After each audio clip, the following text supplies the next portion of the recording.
Hello and welcome back to an episode of the CTO Show with Mehmet. Today, I am pleased joining me, Joshua Bernstein. He's the author of The Age of Synchrony. Also, Joshua has been an investor. He's been in the tech for a long time. And Joshua is kind of a rare mix, I would say, between the thought leadership with financial knowledge and, of course, a passion for startups. So I don't like to steal much from my guests' time, Joshua. This is why I would like to welcome you again. So, just for the audience, tell us more about you, your journey and what you're currently up to, and then we can start the discussion from there. That sounds great, Mehmet. Well, first of all, thank you so much for having me here. I'm excited for this conversation that we're going to have today. By way of quick background, as you mentioned, I've been in the technology space for 30 something years with quite a diverse background, both on the investment, operational, as well as consulting sides of things.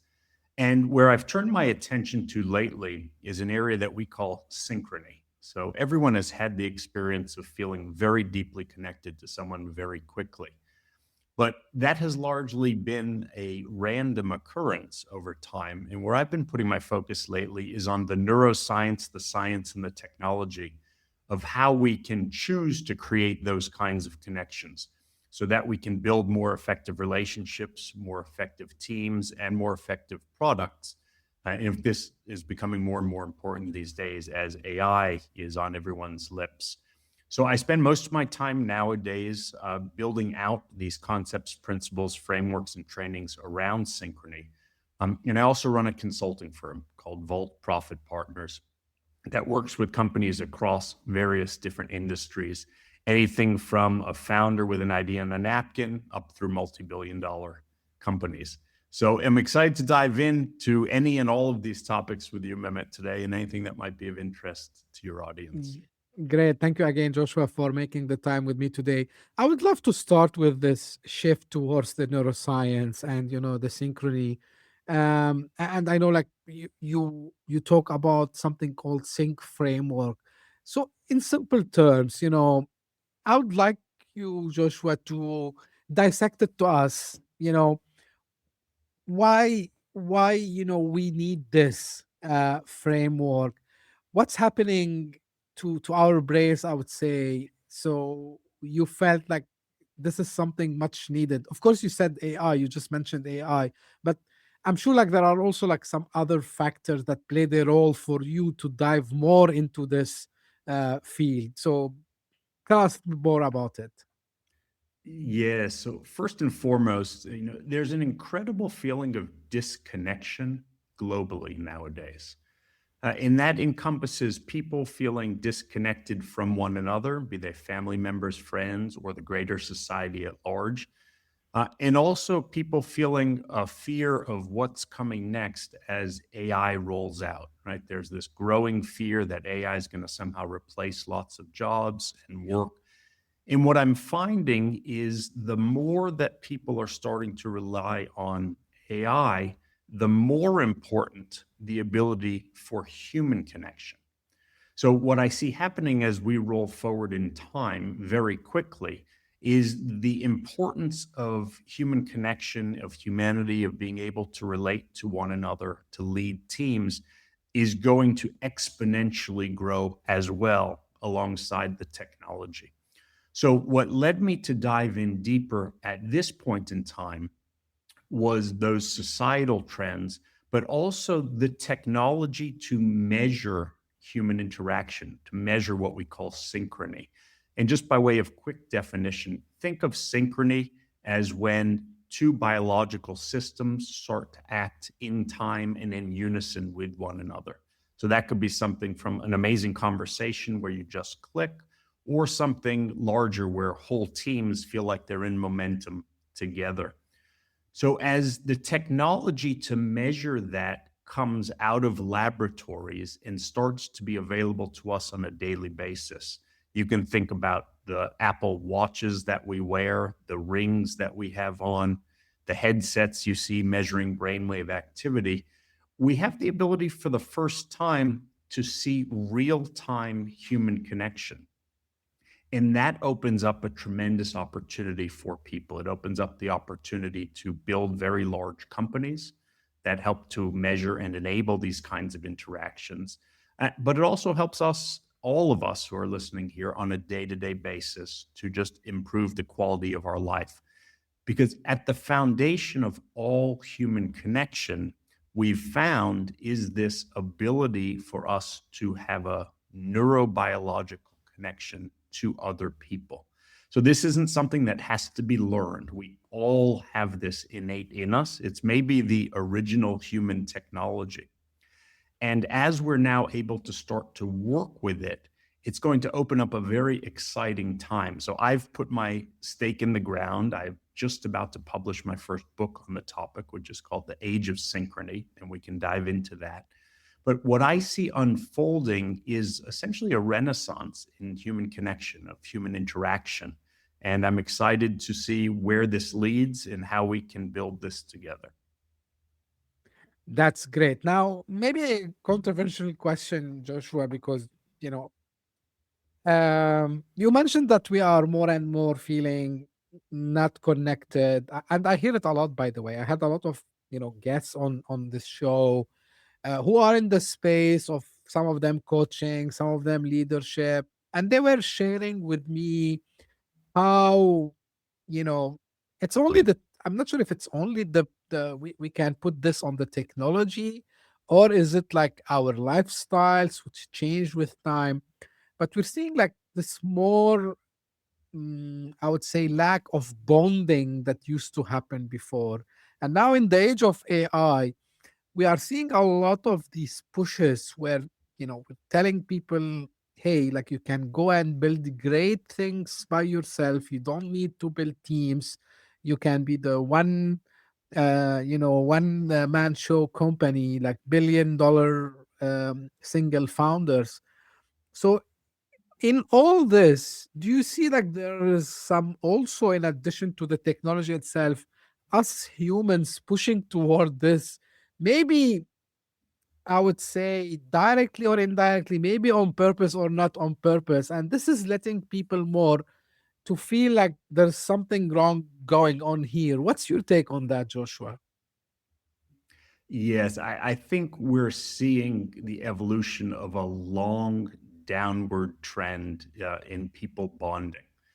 So if we think back long periods of time ago when people, let's say, lived in the place that they were born, were surrounded by close family and close friends, then people started moving into large cities, and that's increasingly become the phenomenon. So what we're seeing is, again, a continuation of the separation of people. And you pointed out a very interesting, like this idea in technology of the one person $1 billion company is now being romanticized. I'm not sure how romantic an idea that actually is, though. Do people really want to be sitting by themselves at a computer, necessarily with an army of bots, even though they might build a very large and successful company? Is that really how people want to be spending their time day to day? And I would argue that in most cases, no, because the need for human connection is vital. Right? It's vital to our health, to our well being, not just mentally, but physiologically. Like our bodies, when we get together, especially in person, though it can happen to some extent online, our bodies are craving that connection, right? And if we were able to see visually everything that was happening between people when we interact, we'd be blown away by it because our bodies are literally built for that kind of connection. So, what we're seeing is, again, a continuing movement towards more isolation and the rise of technology that gives the ability for people to work more independently with the technology. And a third aspect, which is our communication, as we're doing today with this podcast conversation, is largely being intermediated by screens. So, all of these different elements create this increasing separation. And in some way, I guess, like my work and where I'm staking this next phase of my career is on a push to help people move the other way. What I'm building is tools, understanding, and awareness for people to reconnect with one another, whether they're physically in person or online. Because I think if we don't reestablish that human connection to the extent it was previously, I think society might grow beautifully in a technological way and actually lose the core of what makes us human and what makes life enjoyable. Right. Now, you talk about, using neuroscience, and you mentioned something about, the thing that we have but we might not know, that help us into, you know kind of communicating with others, and establishing trust, and maybe also emotionally affect people. And I'm asking you this because part of the journey of a lot of people, but here I focus more on entrepreneurs and founders. So they pass through a lot of uh, emotions, and a lot of moments where they need to establish this trust, whether it's like maybe they're pitching to a new customer, maybe they're pitching in front of an investor. So how I can know what I have when it comes to this. And of course, it's there. You said like I don't need to go and learn it, but how I can discover it myself and start to use it to strengthen this, trust, and the way I talk to people.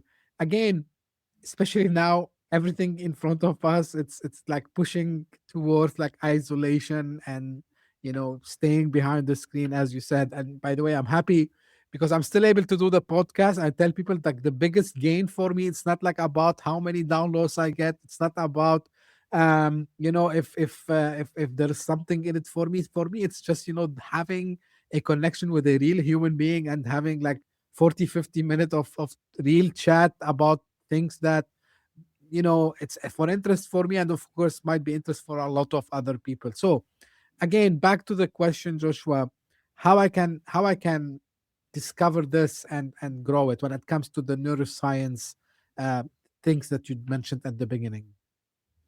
It's a great question.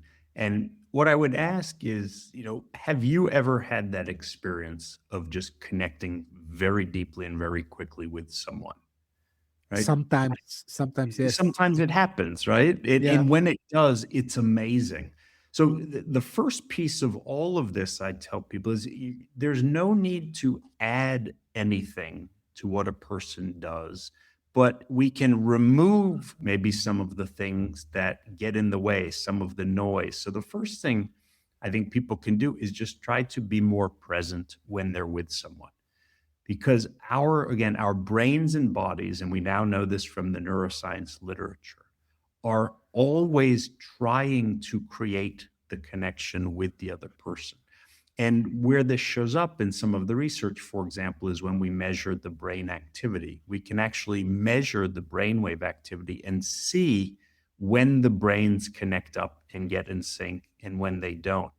And so, first thing, if a person learns just to become aware of those times where they feel that connection with someone, that's the starting place. Now, if we take it a little bit farther from that, uh, the question is, how do we use what our bodies are naturally picking up on to start to consciously create this feeling of connection, right? And that's where a lot of my work focuses on nowadays. And we can do that with the words that we use. So, for example, if you listen very carefully when a person is speaking, they will start to communicate using words based on what they see, hear, feel, or think. It's what I call the shift code. And what the person is doing is they are revealing to you how their brain likes to process information. So if you, again, listen carefully and pay attention to those words that a person is using, you can start to use similar types of words with that person to start to create a deeper bond that you and the other person will feel.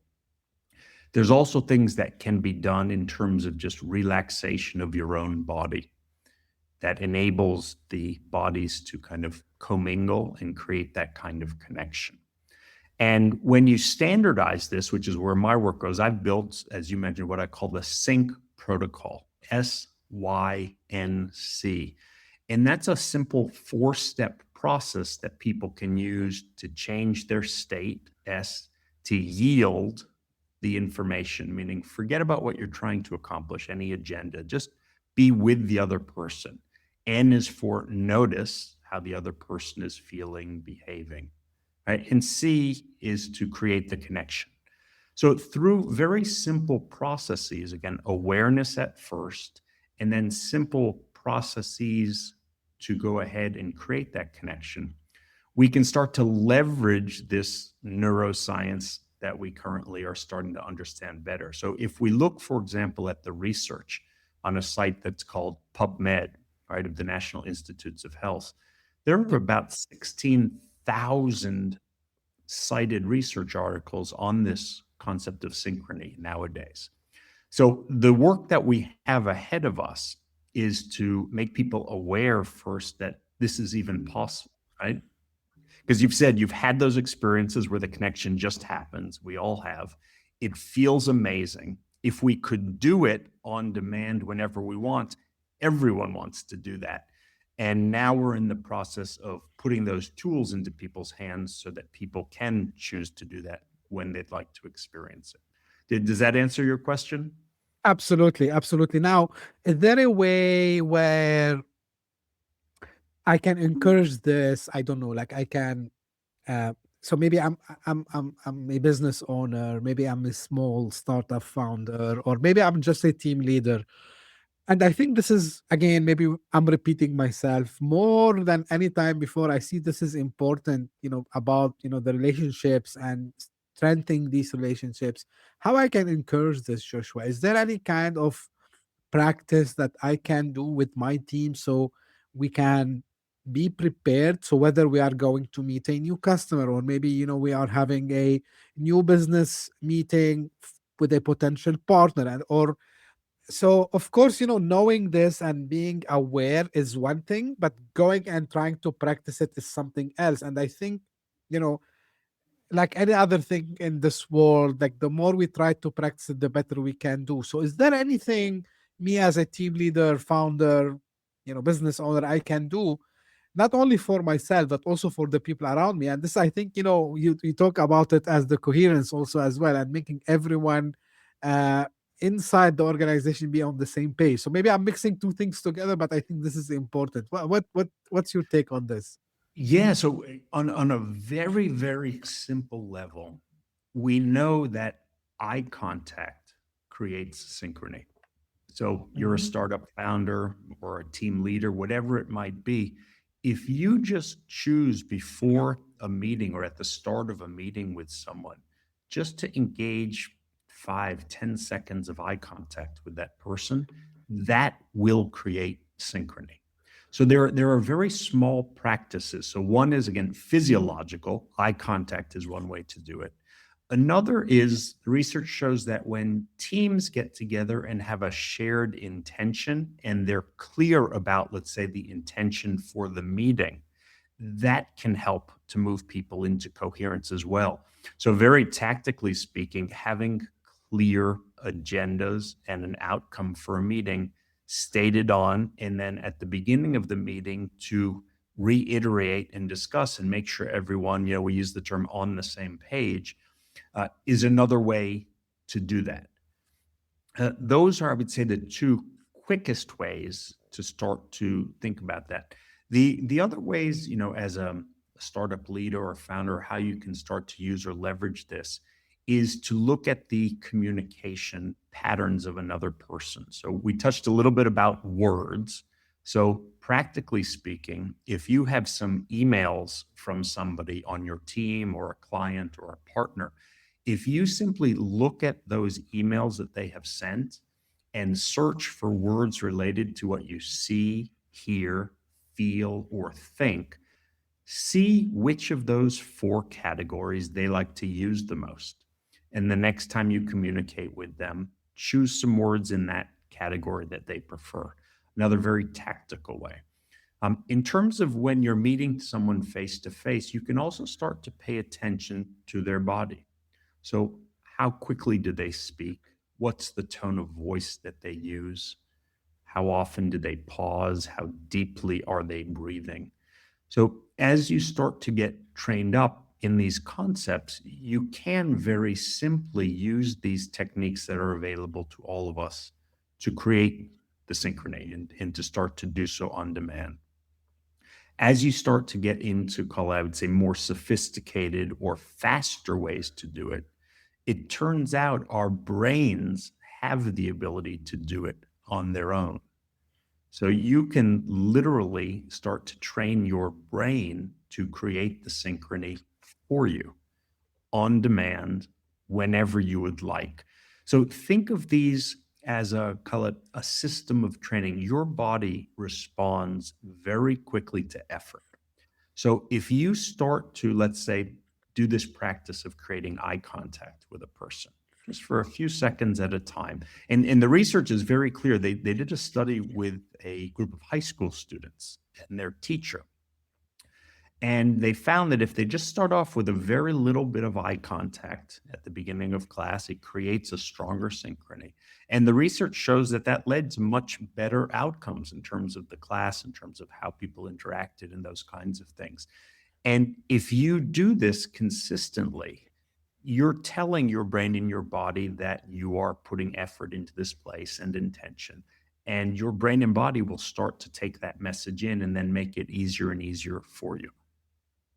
One thing on this, Joshua, it's just came to my mind now. So some people would say, "Hey, like Joshua, I understand what you're saying.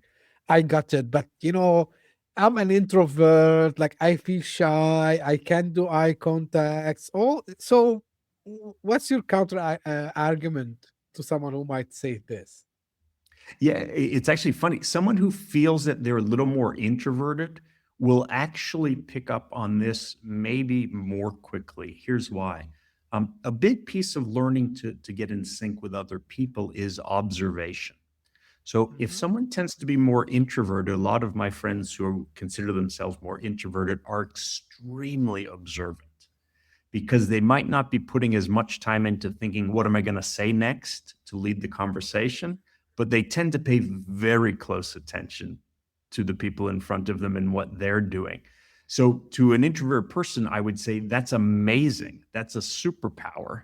Now, leverage that, start to pay a little more attention to what the communication from that other person is telling you, their words, their body language, their breath. So get even better at reading those kinds of signals. And then the next step is to think, what is going on in this person's mind right now? Like really try to put yourself into their shoes. And you'll find that the act of putting yourself into that person's shoes often creates the synchrony itself.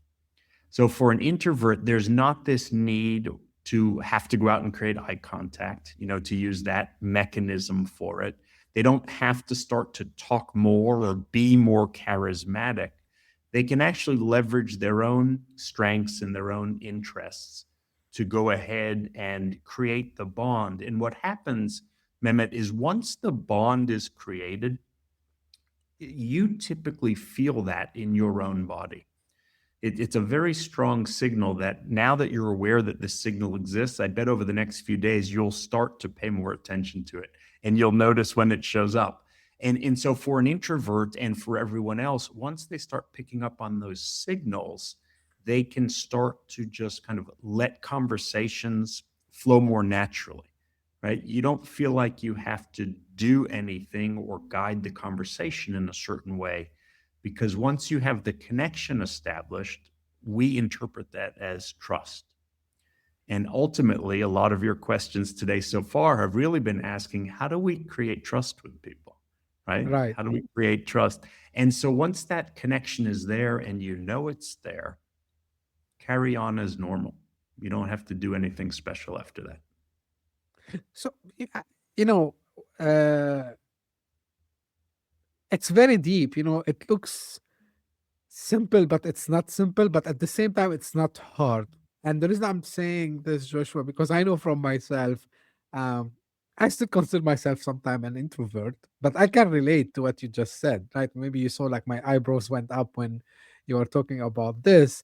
And, And Mehmet, for, yes, I'm paying attention to that. yeah. And the, the way, maybe it's the same thing, but in a different technique, usually is if I have to be kind of leading a conversation somehow.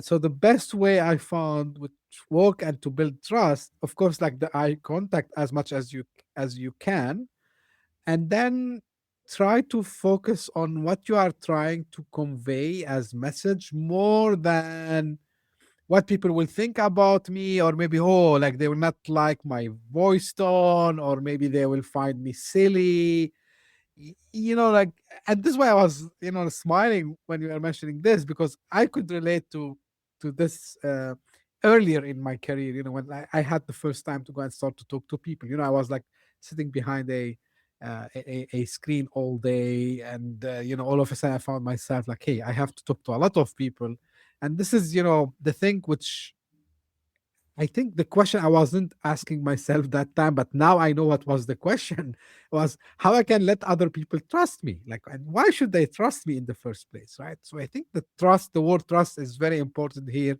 And that's why, I was asking you specifically about founders and small teams, because always they think, okay, how we can do this big impression. But I see like if they go back to basics and just try to be themselves and try to do these things we were just mentioning, I think this is sort out a lot of the things. So 100% agree on you on this, Joshua. Now I want to ask you about the book. So what's the core idea, or like the big idea behind the book? What you're trying to tell the audience?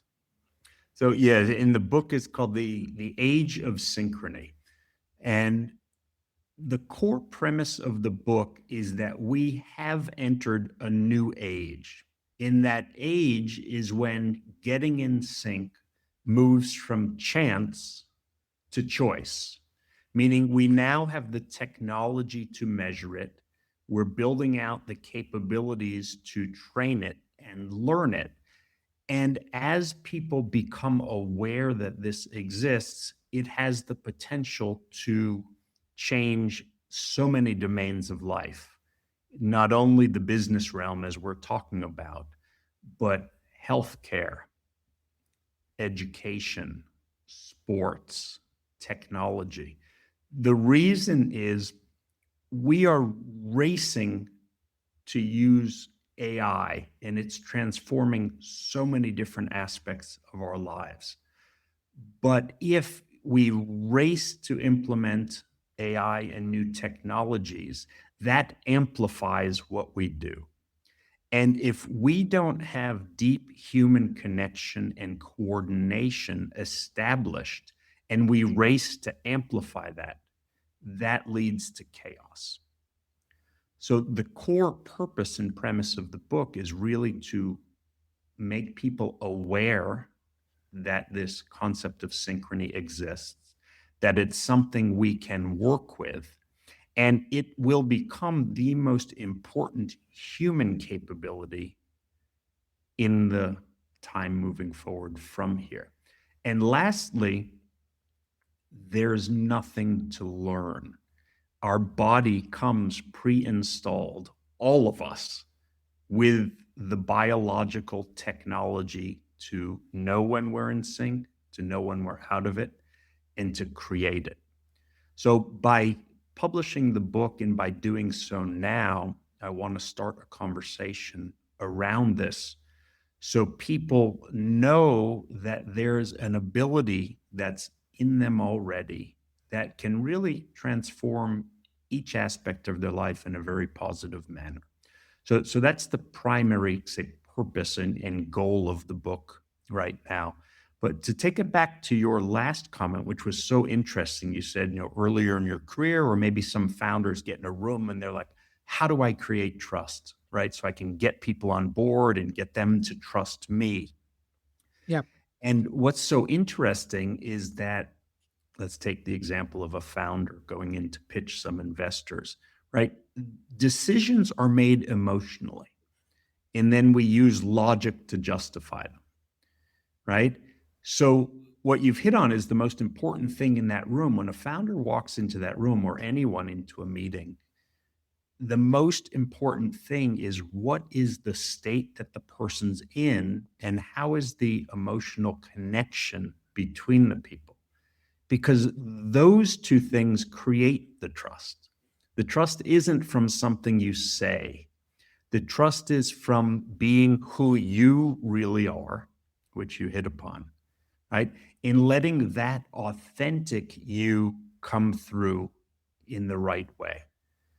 That's the foundation that has to exist for a yes from an investor, for a meeting to go well, for a relationship, be it personal or professional, to progress.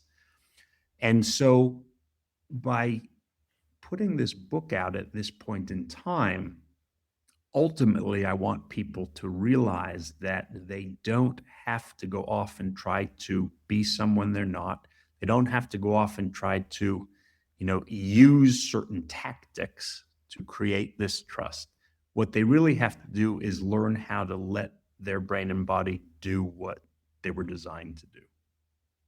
So it's like we call it reading the room, right? So when you walk in, so you read the room, you see, like, and understand. Of course, I suspect, and this we do in every meeting, whether it's like for talking to investors or talking to customers, that you did your own research. But again, when you walk in, because this is a mistake I heard about, I didn't see it. I saw it in not for investment purposes, but where people they do research well, but they become so, I don't want to be that harsh, but I would use this word. So they become so robotic, right? So they program their brain with the information that they have found, or maybe what people they told them about this person that they're going to meet, or maybe more than one person they're going to meet. And then they start to program themselves. Oh, like this is how we should act, like this is how we should enter the room, this is how we will greet them, this is how we will talk. And I can say 90% of the time, will be more, I will not be exaggerating, that people who overcomplicate things fail, and people who just go with the flow, of course, like without losing respect, without being so ignorant. So go there, of course, do your research, but as you said, like just be yourself. I found out that at least you would not go with disappointment, even if the outcome wasn't as you wanted. But probably like you might say, hey, like maybe we can talk another time, or let me leave this with you, and then maybe we'll follow up in couple of weeks, couple of months maybe, and then we will review it again. And yeah, this completely makes sense. And what I'm understanding from you, Joshua, is actually very simple, yet people they try to overcomplicate things. And you mentioned something about like how we take decision emotionally, and I think a lot of people miss on this, and this is why they overcomplicate, um you know communication sometime, which is, and I'm bringing this all to my question, which I would ask you next about AI again.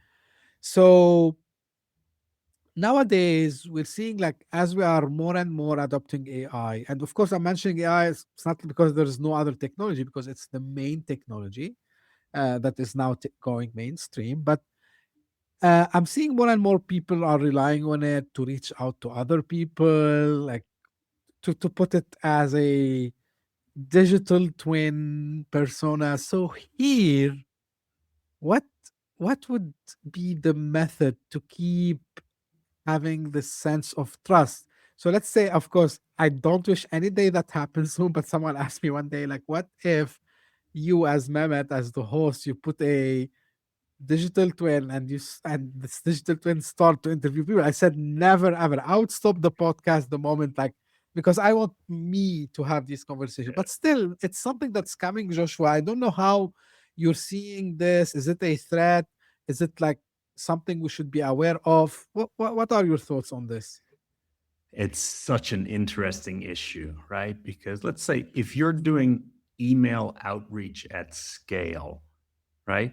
The lure of using AI to craft more personalized messages, eh, who's going to turn that down, right? Yeah. Because the promise, right, of reach and personalization. And so, of course, that's going to be adopted. Does it lose something?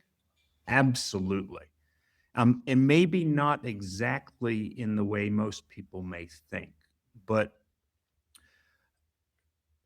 the process of actually thinking about the person that you're emailing and the intention that goes into that, while we can't measure that directly today, has an impact on the other person who receives it.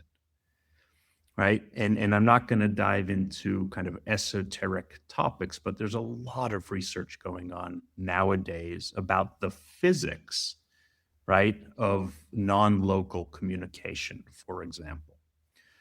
And so this idea that we can use AI to be everywhere, to do things at mass volumes, to create a digital twin, it can do wonders for blasting out content, but it doesn't create real connection with people. And to your point, too, the day they come to you and say, Mehmet, here's your digital twin who's going to do the podcast, right? That you're going to run the other way. I completely get that. So what we're seeing is a divergence, right? We're going to see mass usage and adoption of AI tools for massive communications, for digital twins. It's unavoidable at this point. But we're then, in a parallel sense, going to see tremendous focus on real-time human connection and communication. And the more people rely on the scalable technology, the more important and the faster the need will grow for the human side of the equation. So I see these really as complementary, sides, if you want to call it two sides of the same coin. And so what we'll see is the technological use takes off. Again, that loses some of the ability to really connection. And then on the other side, we're going to see a really big drive towards offline in-person events, like knowing that you're actually sitting in front of a real person and having a real communication. And the core of that comes down to one thing, and that is AI can simulate human connection, but it does not have an embodied sense of it. Right? Right. So it can mirror the words that someone uses, it can say the right things, it can appear to be empathetic, but our nervous systems are actually communicating with one another. So right now, even though you and I are seeing each other through a screen, our nervous systems are interacting with one another. Right. And that doesn't happen in technology. And so oftentimes I think what people find, and this is increasing, is they might have a communication. Maybe they're even using their LLM and they like the response they're getting, but it feels hollow. And that's because the body is feeling a lack of another nervous system to connect with. So I think you're touching on what may be the core issue moving forward. And it will be very interesting to see how these two things evolve together. And again, back to your question earlier, that is also one of the primary reasons why I thought now was the right time to write this book, because I feel that the technological side of the equation is being focused on, it's being taught, it's being emphasized, and the human side is something that we're losing. I look at a lot of kids, I don't know if you have children, but I look at a lot of younger kids, teenagers, 20-somethings nowadays, and the ability to just hold a human conversation is declining tremendously, right? And that shouldn't be considered an art or a lost art. That's just the basics of how people have engaged since the beginnings of time. So back to the beginning of this question here is something lost, right, by those uses of technologies? Absolutely. But we're not putting that genie back in the bottle. So we're going to walk down these two paths and hopefully find a way to make them, work together. If you allow me, Joshua, to the point you said, this is my own theory. If everyone, and like these tools are becoming, available to us like any other tool, right? Like, so maybe like any new thing in this world, at the beginning it will be like just in the hands of few people, but after a while it becomes mainstream. So these AI tools are in the hand of everyone. My theory is that means everyone can do these personalized emails, right? And the promise that, oh, you use the technology, whether it's AI or anything else, like before, like they were using some other technologies to do the personalization, and now AI is making it much easier. So my theory says, if everyone is able to do the same thing, what's your differentiation? In startups we use the word mod, right? Yeah. And that's why I'm believing. And again, in startups we talk about distribution, and distribution is like how you're gonna sell your product, service, like, right? And this is where I believe more than any time before, it's like the humanization of this relationship is the one that gonna win on the long run. And I'm not against using technology. I use AI not because I'm a technologist by training, but because I can see the benefits of using this technology. I can see the benefit of using maybe some AI agents to summarize my emails, maybe sometime if it's simple things to reply to these emails. But it's not a replacement to me as Mehmet, the human being, talking to Joshua, the human being. And because we don't have to only talk about this, my opinion, of course, like we don't have to only, of course, maybe we have a business transaction, but to me it's like about these long lasting relationships. And maybe I can discuss with Joshua something related to philosophy, or maybe I would discuss with you something related to, I don't know, history. And because you know what I have found out, and because I work in sales for long time, you build the trust by discussing something outside of your main reason why you are there. And this is where you build this, what we were calling the trust, the bond, whatever you want to call it. So to your point, Joshua, I think this is a very interesting times. The only concern I'm having, I'm happy, for example, some some kids, actually, my daughter included, she's aware that there should be a limit of how to utilize AI and not to 100% outsource your everything to AI and still keeping some human things. Of course, like, but like similar to when the social media came and similar to when the internet before came and all this, there are some hype about the technology, but AI is very different place. It's like, I don't know. We will see how things would be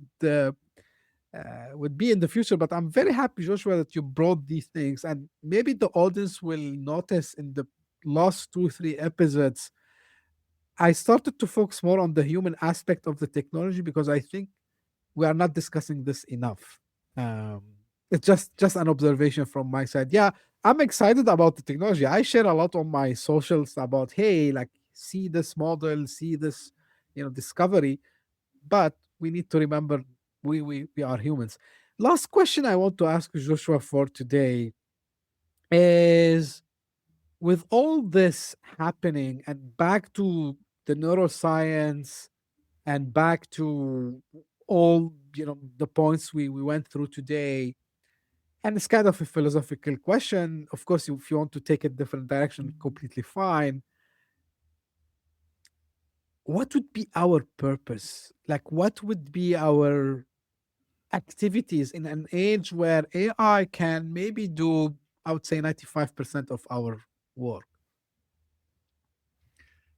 That's a fascinating topic that we'll need to dive deeper into. But just to touch on one other thing first, and that is, you mentioned with your daughter and with kids and the kind of the growth of AI, like almost like what's left, like what do we do, right? Where do we go?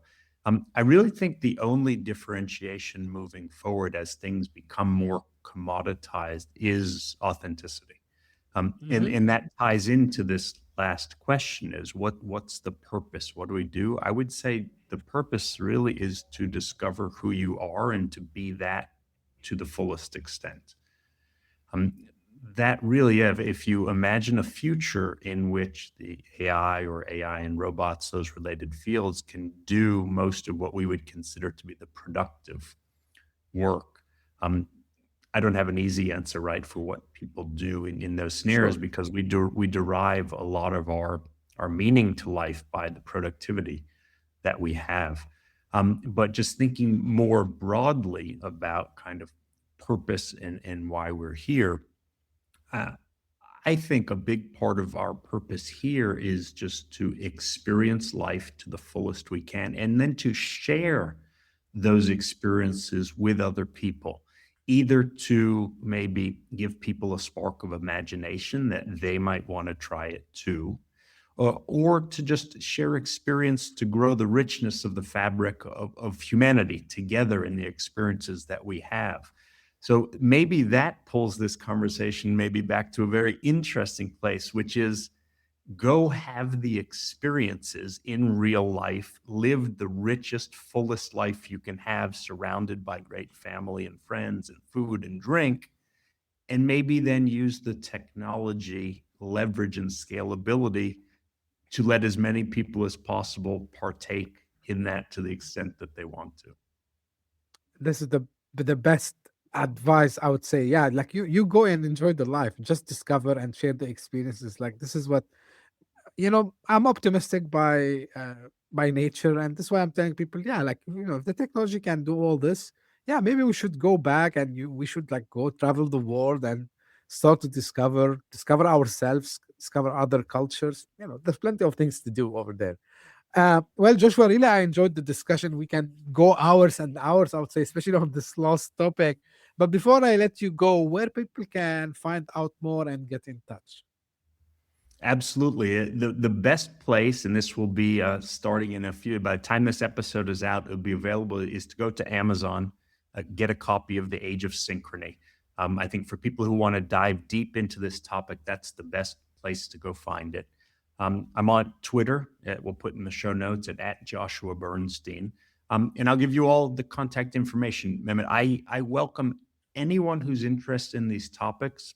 We'll give them my email address. Just reach out. Would love to have conversations with anyone that has any interest in these or related topics. And to echo your sentiment as well, Mehmet, is I love technology. I'm fascinated by all of these developments.